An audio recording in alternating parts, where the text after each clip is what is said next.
You don't ever have to tell me to turn it up, man. You don't ever have to beg me. I'll gladly turn it up.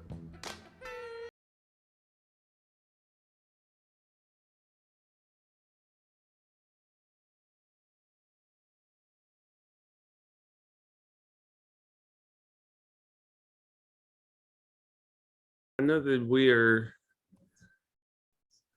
kind of approaching that moment, so I'll just go ahead and welcome us back into the space. Good afternoon, everyone. My name is Troy Selvey with the California After School Network, hailing from the city of Sacramento, the city of trees, aka the farm to fork capital of America. So if you've never been, I would be happy to invite you and be happy to host you, as my friends and family would say. So just super excited to be able to be here with you. So hope you all are ready for a fun-filled afternoon. And Heather, I'll pass to you to kind of maybe talk a little bit about what that is. Thanks, Troy. Yeah, super excited this afternoon. We are doing a fireside chat live. So I know many of you have all asked us to do fireside chats live, and we've done a couple live in the past for Lights On After School. And so we're doing another official fireside chat live with you all this afternoon. And as usual, I will be joined by Michael Funk from the Expand and Learning Division at CDE. So let's get him on spotlight and up here as well. And then we pulled together a really lovely panel of superintendents, and in just a moment, I'm going to have them all introduce themselves and tell a little bit about their story and background. But Michael, want to turn it over to you to maybe say a word or two about our panelists before we jump in. Thanks, Heather. Great to be on the Fireside Live again, and so excited for our panel. Just to be totally transparent, we ripped this off totally. A couple of weeks ago, the Best About a School Time Conference, which is one of the largest expanded learning conferences in the country, featured a panel with the three superintendents we have today, plus Deputy Superintendent Maria Martinez-Pulin from the LA County Office of Education, moderated by our dear friend and colleague, Brad Lupian from after school nonprofit organization called ARC. And it was phenomenal. And I just was saying to myself the whole time, how do we get these amazing leaders in front of a larger audience and to inspire others? Because it's one thing for me from the Department of Education to, say what I said this morning, like take a risk, take a shot, have some fun, don't lose your creativity. Let's do this for kids. It's another thing for you to hear from an educational leader who's balancing tremendous multiple demands, priorities, politics, faced with as many problems and speed bumps and potholes as anybody else, and yet still has an enthusiastic eye on the Expanded Learning Opportunities Program in the vision. So I'm so thrilled that these three could join us today. And Heather, I'll turn it back to you to introduce everyone to these amazing leaders. Great. So let's put down the slide deck and bring up our leaders. We'll get them on screen here in just a moment. And we're going to start with some introductions. So Zandra, why don't we start with you and just tell us a little bit about your background and your school district. All right, awesome. Thank you so much for having me. I'm super appreciative to be on this panel and be able to speak to so many that care so deeply about the scholars that we serve. I am the proud superintendent of a school district called Greenfield Union School District in Monterey County on the Central Coast right here in California.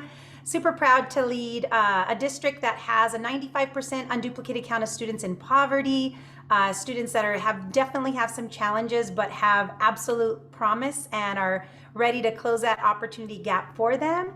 Also, I am the proud president of an organization in California called CALSA, which is the California Association of Latin Superintendents and Administrators. And again, just really honored to be here and to be able to share how we're using our ELO funds right here in Greenfield.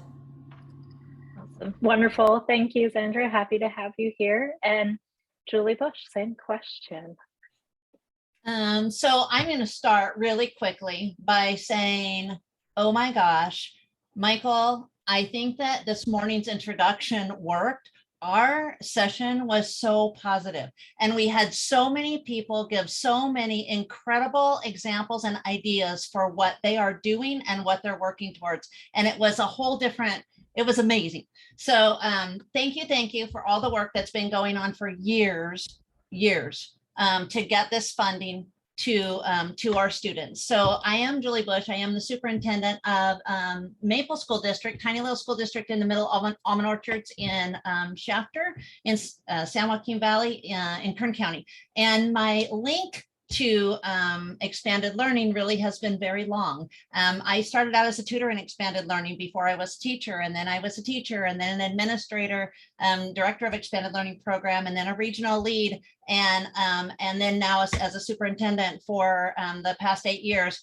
And I absolutely know that expanded learning is just a precious place where we have opportunity to build relationships and make connections and be a safe space for our children. And I'm happy to be here, and thank you for the invitation, and super happy to be with these ladies again because they're amazing. Thank you, Julie. And Sonia, I'm so glad that you could join us. I believe right before we started, you said when duty calls, I will show up no matter where I'm at. And so we appreciate you showing up no matter where you're at. And I'll turn it over to you for a quick intro. Thank you so much, Heather. Good afternoon, everyone. I am live from a back seat of an automobile. I'm just going to preface that. Thank you very much. And exactly, when duty calls, you show up, and Michael called, so I showed up. And I get to present alongside these beautiful ladies. So I am Sonia Llamas. I'm the Assistant Superintendent of School Performance and Culture. I have the great pleasure of overseeing the dynamic team of after-school programs, our expanded learning program. It is very near and dear to my heart. I started out at Berkeley High School as a community-based partner in schools, and really saw that when you're in schools, you really are able to do that prevention and intervention work, and it continued throughout my educational career and my focus. I really had to reflect on some of those different programs as I was a child, Girl Scouts being one of them, also one of our providers in after school. Just being able to integrate all these different leadership opportunities and youth development components, which is why I love after school and why I was so jazzed to be able to alongside these ladies at the Boost conference. So I'm from Santa Ana Unified. We represent 43,000 students in Orange County, California. We have an 89% unduplicated count free and reduced lunch. We are looking at 16% of our students who experience homelessness and approximately 45% English learner population. So very happy to be here. Heather, before you jump in, I just want to point out, when I was talking to, of course, I've worked with Julie for a long time. She was part of our early strategic planning process back in 2012. And they fondly refer to themselves as SMALLs. There's a Small School District Association, and the SMALLs and might be a small school, but don't mess with Julie. She's a force. And Zandra, moderate sized district, but no one can compete with your social media. I'll say that up front. And then Sonia, looking forward to being at your district on Friday and visiting you personally. And you kind of look like you're on an episode of Seinfeld right now with that, in that car and with that filter. Just looks like you're on a movie set. Anyway, back to you, Heather.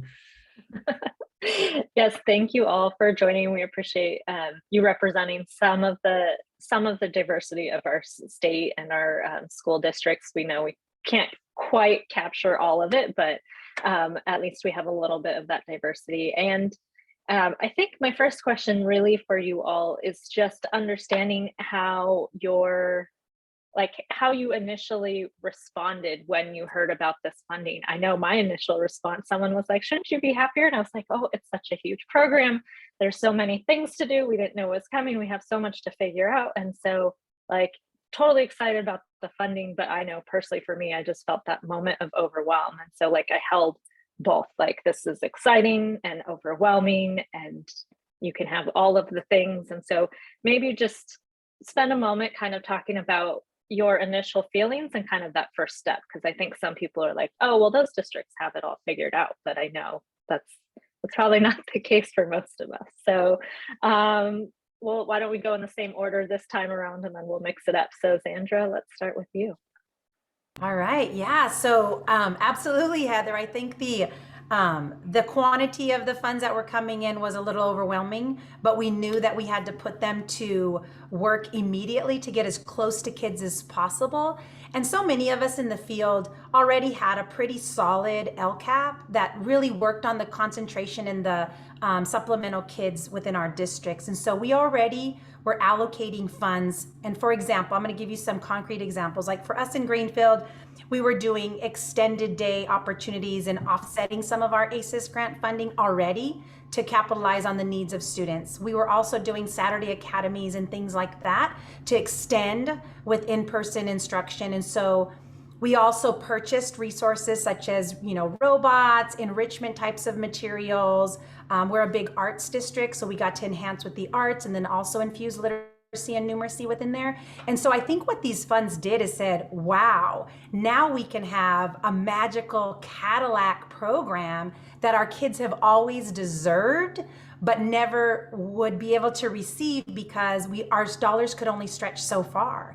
Because with an LCAP and other types of resources that we get with grant funding, you're purchasing materials, you're offsetting with some of the hourly, and most of the time it's an overtime rate for our people when they're outside of their day. And so that all takes additional funding. So we were limited.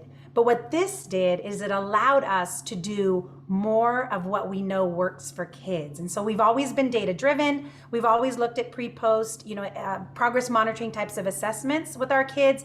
And now we get to do more of that. And so currently in Greenfield, what we're doing with those is we've hired additional staff. We've hired additional staff to really saturate our students with that one-to-one support, that small group support.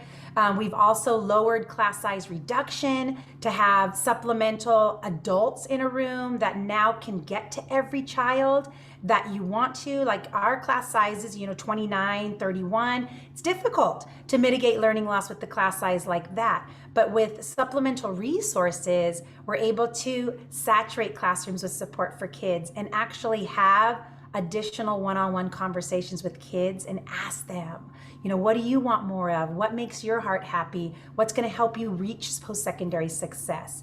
And so that's what programming has done for us here with the additional funding. And so we're really grateful. Thank you so much, Dr. Funk, for taking the lead role in making sure that it gets as close to kids as possible, and everyone on the team, because I think your hearts match all of our hearts out in the field, and just wanting to make sure that we do justice to the kids that we serve. It's a huge responsibility, but we have to make sure that we're fulfilling their dreams and making sure that they make that adequate academic progress. Thanks, Sandra. And Julie. So I'm a little bit different. I am a small.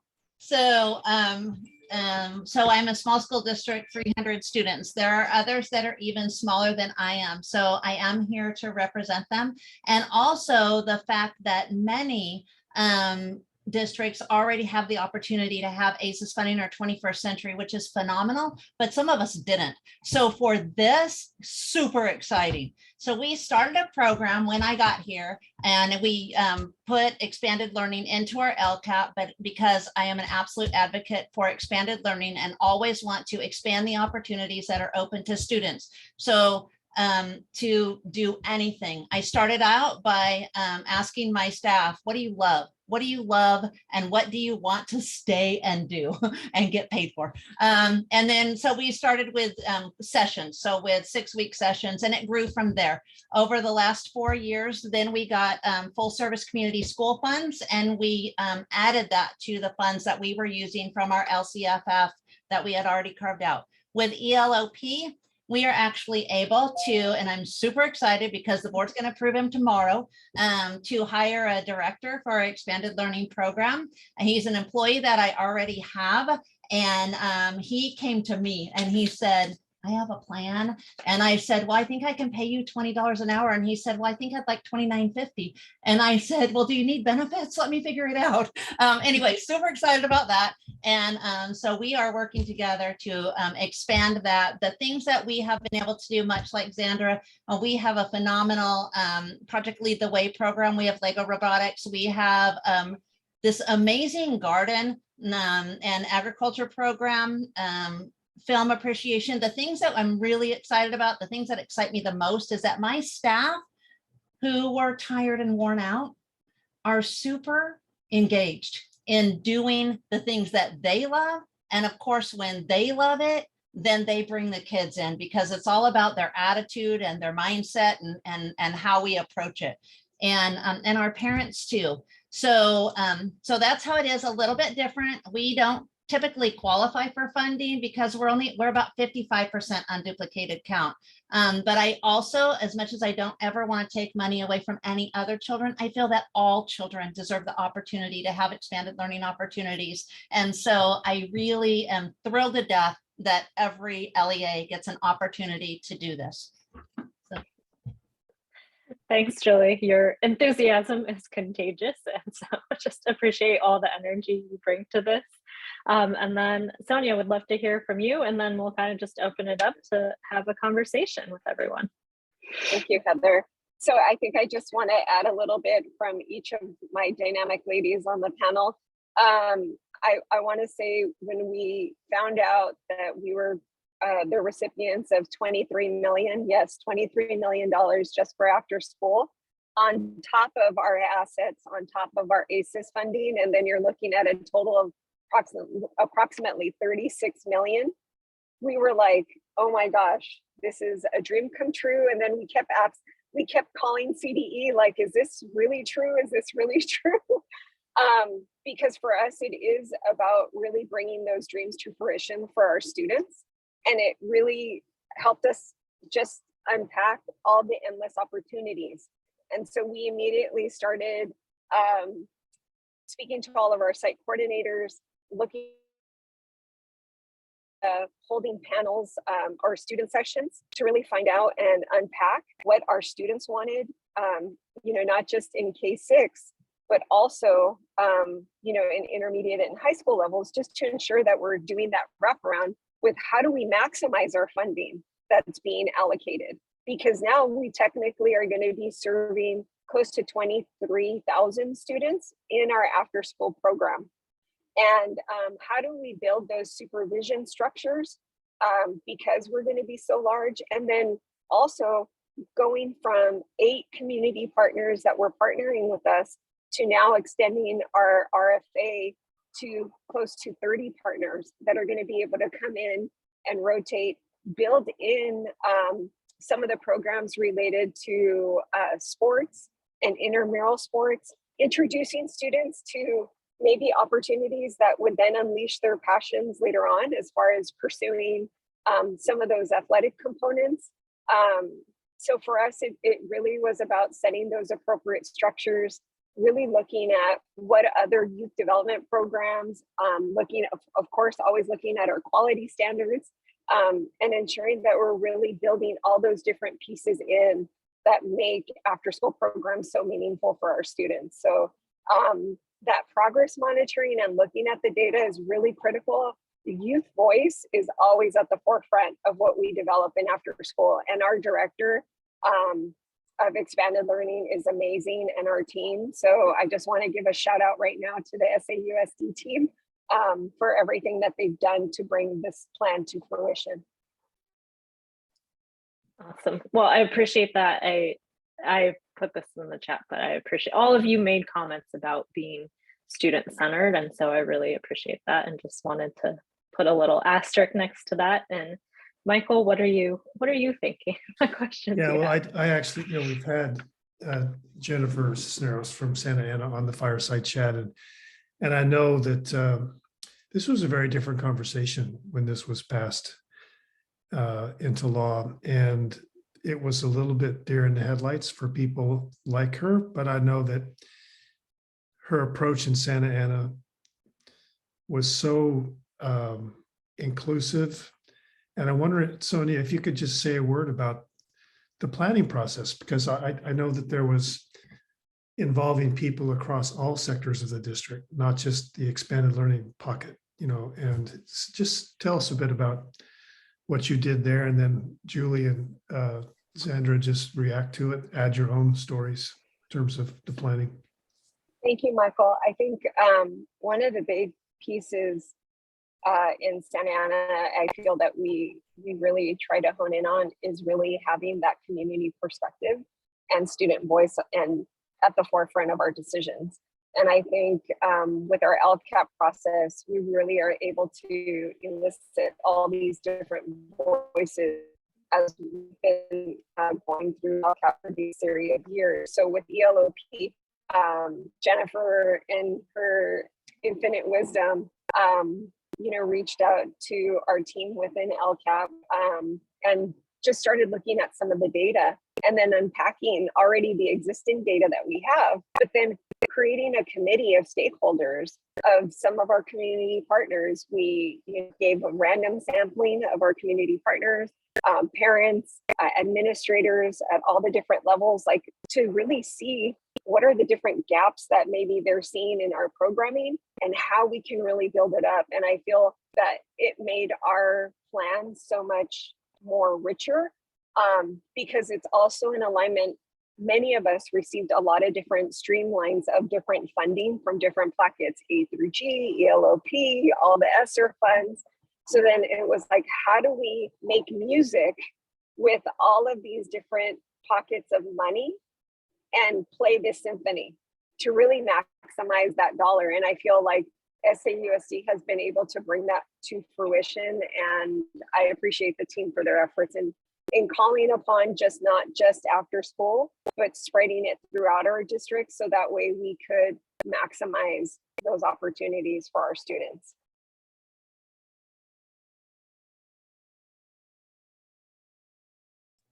So I can go if you want, unless you want to go, Zandra. Yeah.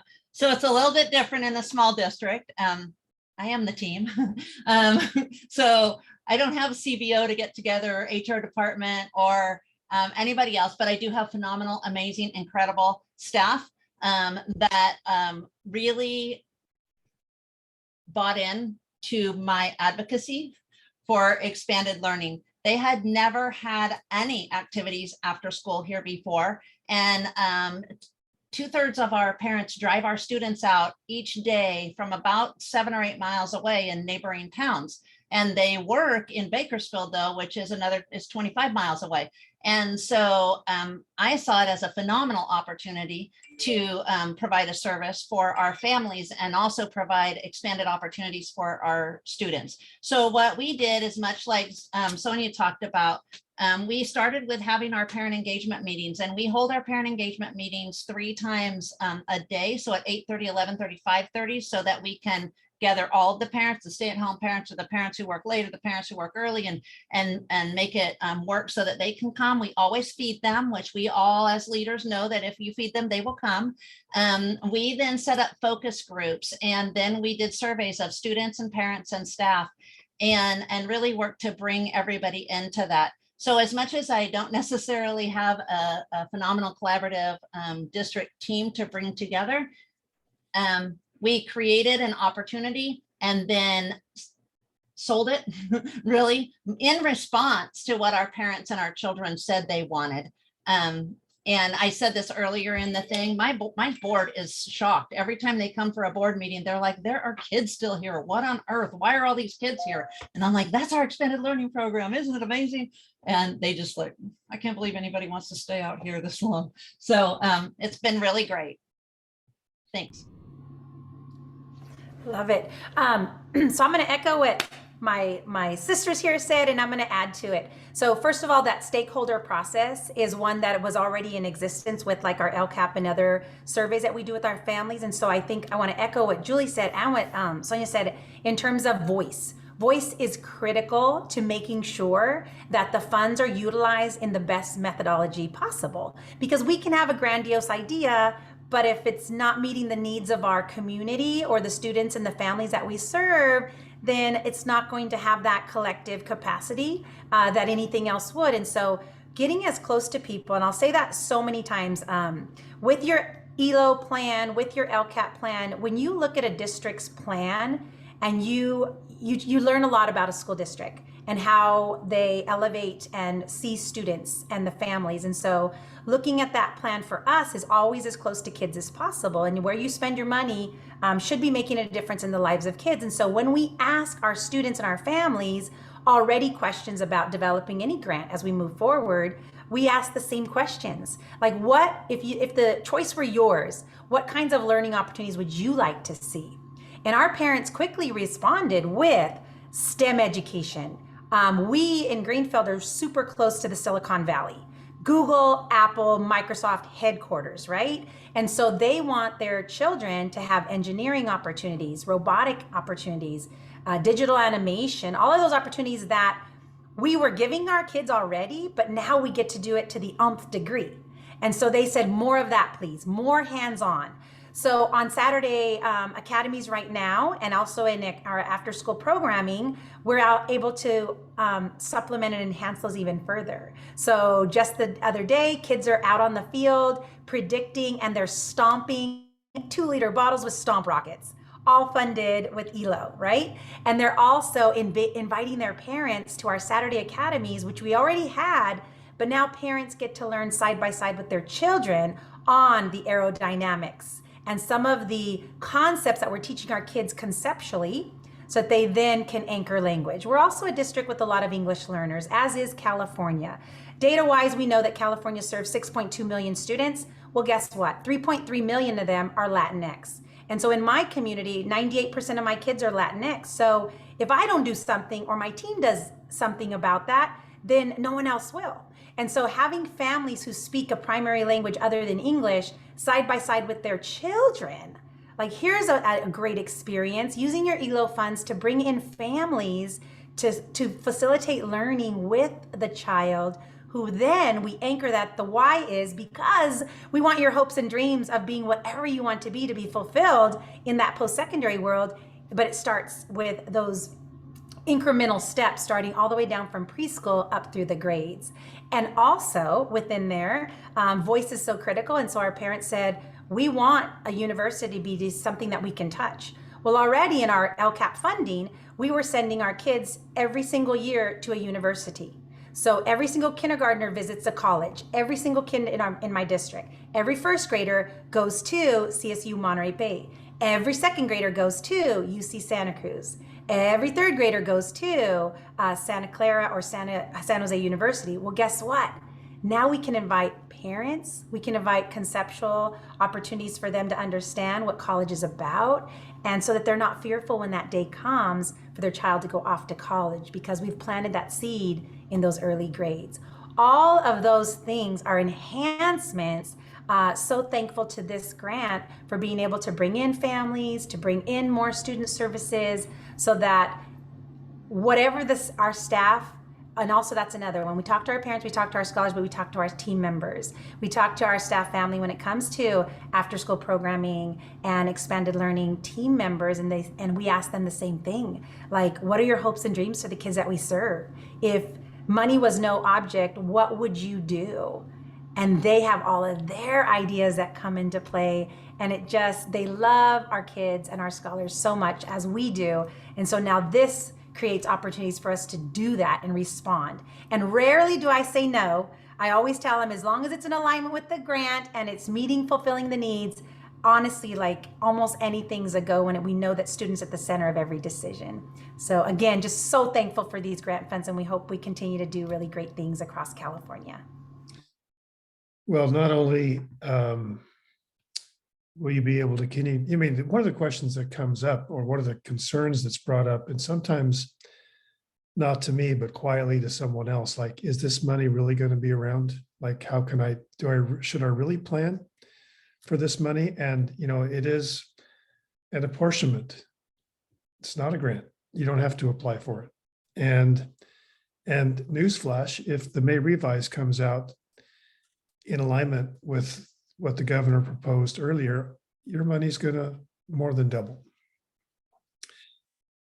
I'm wondering, yeah, bring it on. And I remember when I told Julie that there were districts asking how they could turn back the money, she said, send it to me. I wonder, you know, there in the positivity, the vision, I mean, you're on this panel for a reason, but I also know that the road to this vision and passion and the road to implementation has speed bumps and potholes. And I'm wondering if any of you would be willing to just share maybe a moment of challenge, like just be transparent about something that was hard and either how you got through it or how you went around it or what happened. I could share. I think the planning process, you know, has its bumps and its ebb and flow. I think as we continued through our process, it was really critical for us to have conversations and provide those updates to our Board of Education. And I think had we not done that, it would have been very difficult for us to then present it in front of our board and then approve it and have it move forward for approval. I think, I believe those opportunities where we did a B2B to the board, just like a communique on every Friday with updates to the plan. This is what we're thinking, asking for feedback from our Board of Education, from our other stakeholders. Because I think a lot of times as administrators, as adults in the system, we build programs for adults in the system, not necessarily for the students that we serve and the families that we serve.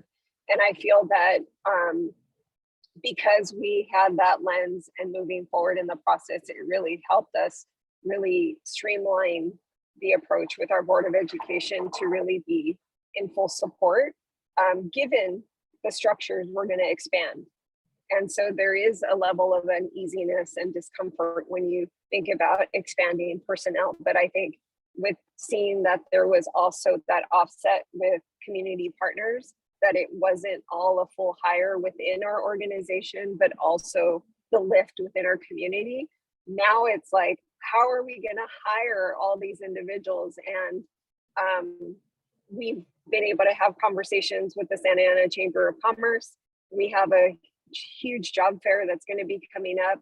We've worked with our CTE to do field trips to this job fair for our exiting seniors who can come in and then continue that cycle of leadership and development, and kind of pay it forward, right? So just a little bit from Santa Ana. And I can add challenges. Staffing, you know, is a challenge. Gas is $6 a gallon, and my staff lives 25 miles away, and they're getting paid $15 an hour. So they give up half their pay just to drive out here. But they're all coming and they all ask for a job and they all ask to stay. So there has to be something positive out here. But anyway, staffing has been a challenge. We are currently working with the Boys and Girls Club of Kern County. We had 90 kids ready to enroll in after school program this year in August, and it took us until January to actually get enough staffing here. And so that was a challenge. So we've been working on that. And also getting them, because of the limited staffing, to have the capacity to run 5 days a week. So right now we've only run 4 days a week this school year. Now next year we are hiring all of our own staff and we are taking it up to 5 days a week. So we are with this funding, it gives us the ability to do that. We didn't have this before, and so we couldn't kick things up a notch where we need to be to keep people engaged and to keep them wanting to be here and to keep them driving out here. Also looking at the partnerships, like the other ladies have mentioned, with the universities, the colleges. I'm a board member on Kern Pledge, which is a Kern government. The pledge is all the way TK, through, so K-12 education all the way through the university system and the UC system to share data and share information. And it's a really incredible way that we've worked to build partnerships. And so just one of the biggest things is sharing the work you're doing. When you go and talk about what you're doing, people really don't know. They don't know the hard things that are happening out here, the challenges that we have. But those are some of it. And honestly, for me, funding was a challenge. Because I didn't have ACES or 21st Century, but I always wanted a program. And I don't have the demographics that get me to a place where every single pot of money is focused on. So those are the challenges that we've had and how we're working through them. And I'll add probably similar challenges, I think, with any grant or any type of funding stream, you have to write a plan, right? And so you want to make sure that that plan does due diligence for what you want to do with it. And so we try to keep it as general as possible so that we can do, you know, all kinds of things that are going to be coming to the light when we talk to stakeholders. So probably writing to make sure we have an accurate depiction of what we're going to be doing is one challenge.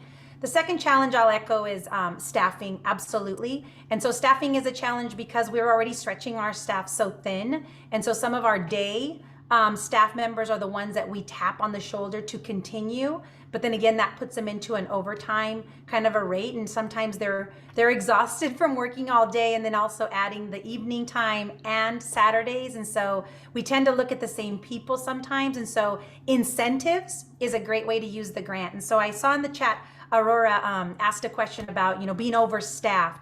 I think with the grant, your ratio is really something that is up to you as a school district. And so if you want to get as small as possible or as large as possible, it's really up to you. And so for us, the smaller ratios are better for us in Greenfield, because then you get as close to kids as possible with making sure you have some of those small group learning pods and even some of the one-to-one tutoring or the one-to-one support with the academics, and also with social emotional learning and those kinds of supports that we know our kids are exiting out of the pandemic with some trauma infused types of experiences. Also having team members to be able to infuse some of that social emotional side and having some one-on-one counseling or some extended. So what we've done is we might even offer a stipend for staff to incentivize them to stay longer. We don't have to go just with the same daily rate that some of our labor partners have.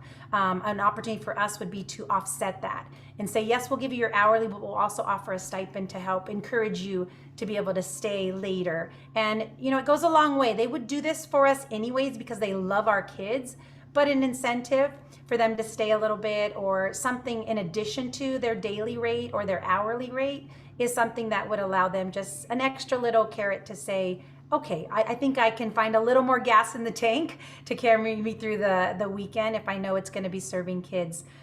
So those are some of our challenges as well. Writing the grant, finding the staff for that. And I think a challenge for a district my size, which is, you know, not as small as, Julie mentioned, but not as large as what Sonia's mentioned, is really a moderate size. So I have just enough funding that I know how to spend every dollar.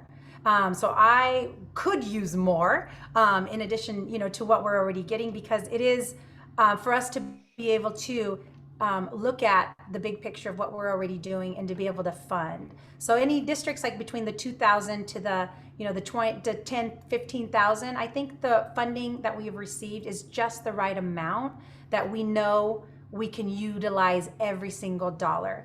No one in that size of district would probably be returning any funding at all, or not, or having a balance carry over, because it's just the right amount for those. Yeah. So some of the challenges that we face.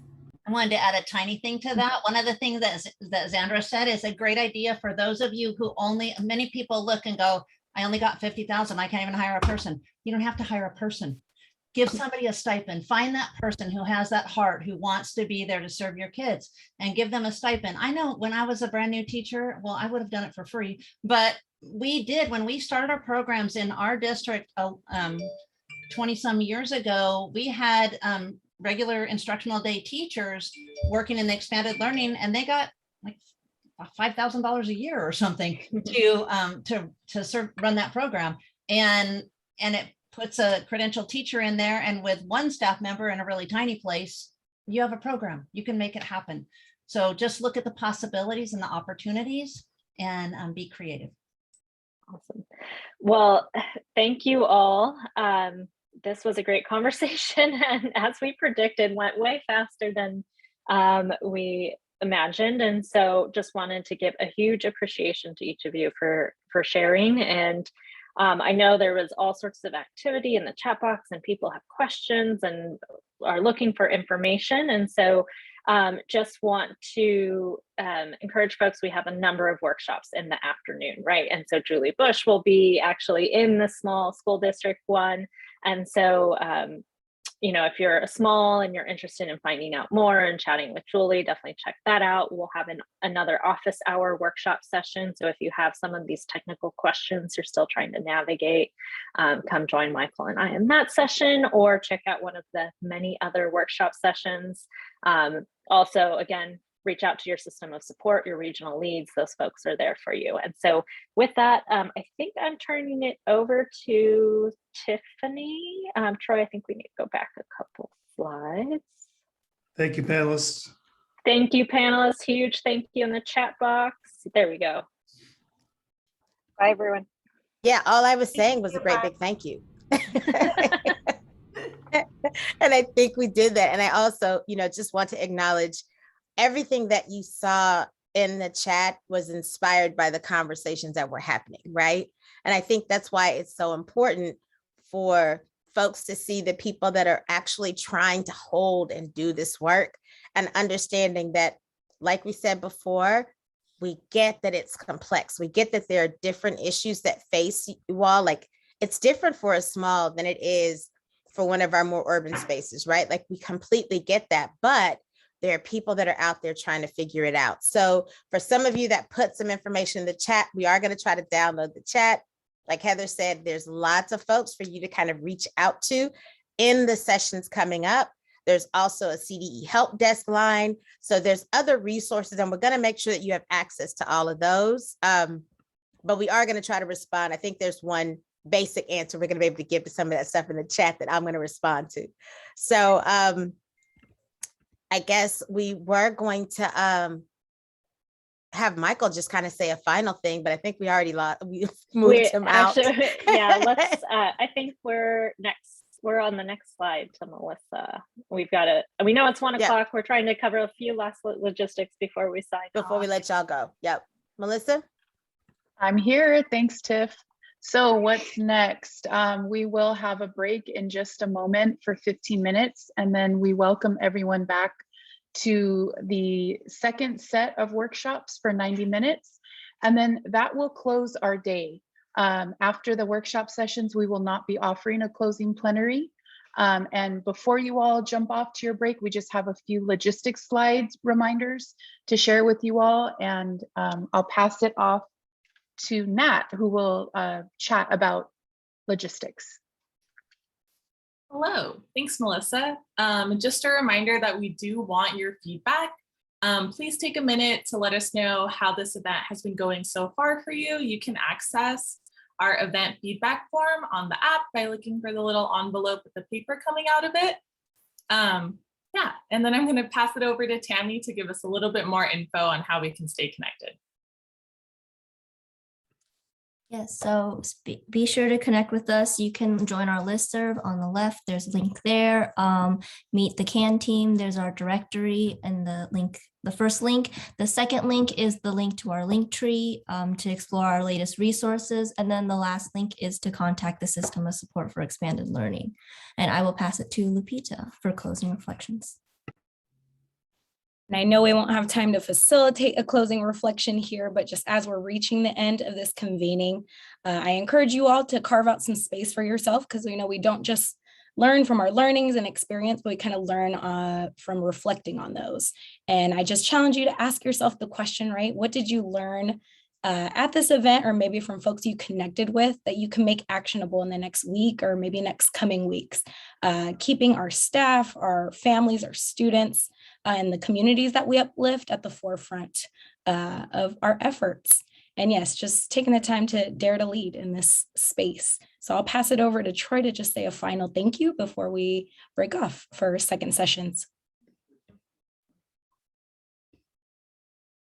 Thanks, salutations, many appreciations to each and every one of you for all the work that you do.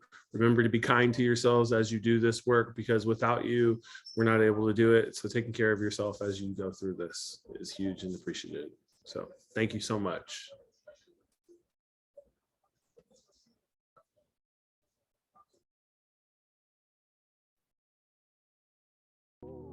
Thanks, everybody.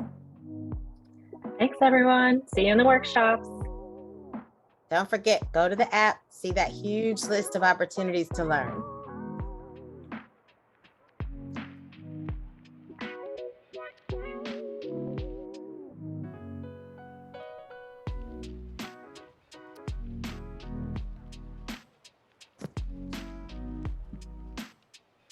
Thanks, Tammy, for the reminder.